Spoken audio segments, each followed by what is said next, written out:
will find them coming up through the Asin of Ziz at the end of the valley that opens into the wilderness of Jeruel. But you will not even need to fight. Take your positions, then stand still and watch the Lord's victory. He is with you.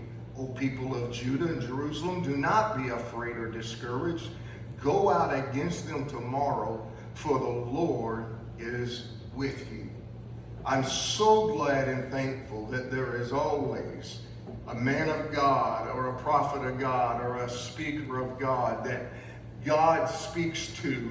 Amen. And I know we always look to the pastor or we always look to the preacher.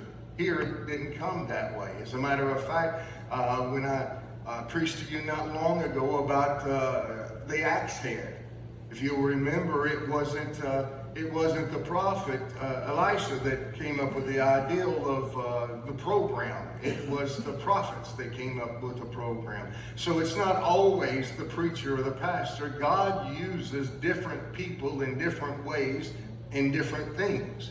And that is a part of the fivefold ministry and how God works. So, I shared with you last week, now I think it bears sharing again, that there are 1,784 ifs in the Bible. Most of those ifs function as a conditional conjunction on the front end of God's promises. If we meet the condition, God delivers the promise.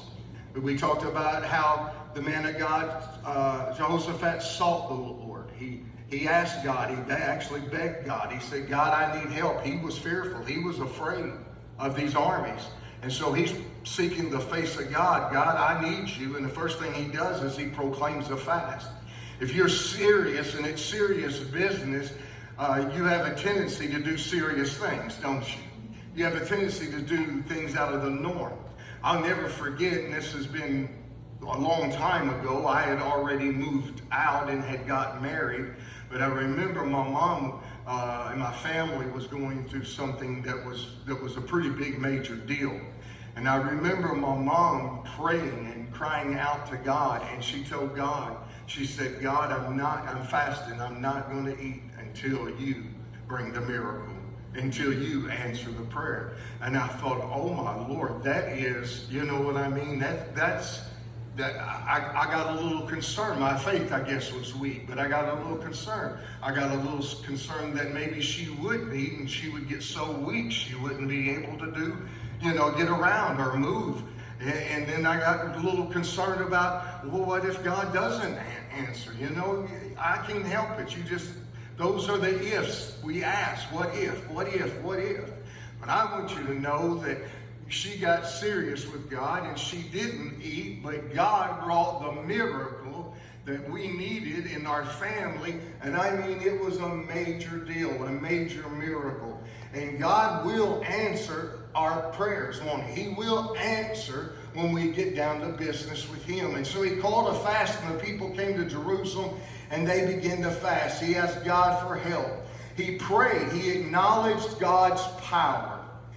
He reminded himself and the people of Jerusalem that that God had always been there to help them. I think that we tend to forget God's track record of faithfulness in the past, don't we? Amen. Yeah. We forget what God has done for us. When we are confronted with the unknown, we forget it. Somehow we get this spiritual amnesia about us. And we forget, when God did this and God did that. When God, I forget those things. Just like the story I shared about my mom. I had forgotten until I was preparing this message. It's been years since I thought about that. And I thought, that ought to be something I remember, something that I can hold on to, because it's just like being able to read the Bible and tell the stories of the Bible, except this one, I know the person. This one, I know, how it happened and how it went about. And so God has proven Himself to us. He's got a perfect track record. And why, and I speak of myself too, why do we struggle so much in trusting God with the problems and the issues we have? One of those problems, I think, is we forget how good God has been to us for us.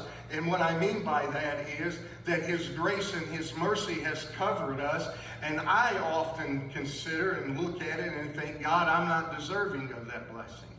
I'm not deserving for you to answer that prayer. You won't do this because of whatever, you know, and we beat ourselves up too much, but we diminish, or we, what's the word I'm looking for? We make of no avail the power that God has already done in our lives, that He's already saved us. He's already done a powerful thing. He's already forgiven us of all of our sin. Think about that.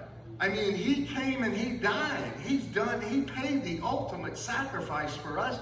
So He's already done that. And I don't think He did that just for us to be able to say we're saved one moment, and then the next moment God's mad at us.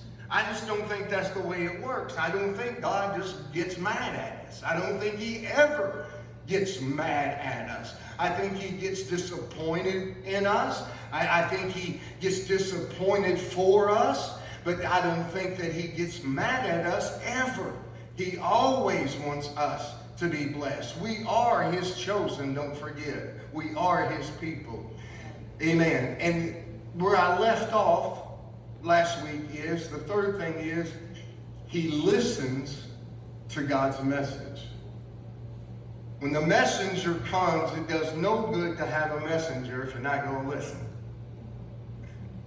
It would have done no good for Nahum to have went down to the Jordan River and dipped 6 times, would it? His healing was depending on what? The 7th time. If he hadn't have listened, he would have never received his healing.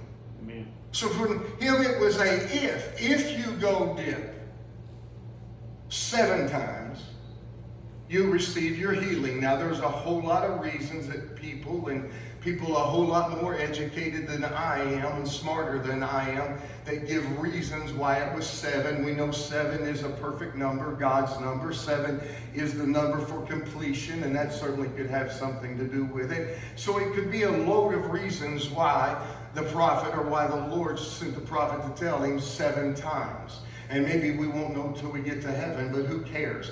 He got his healing in the 7th dip. You know what I mean? So it does no good when we hear God speak to us to do something, and if we don't do it, and then we wonder why. We wonder why. Yeah, we wonder why God didn't answer the prayer.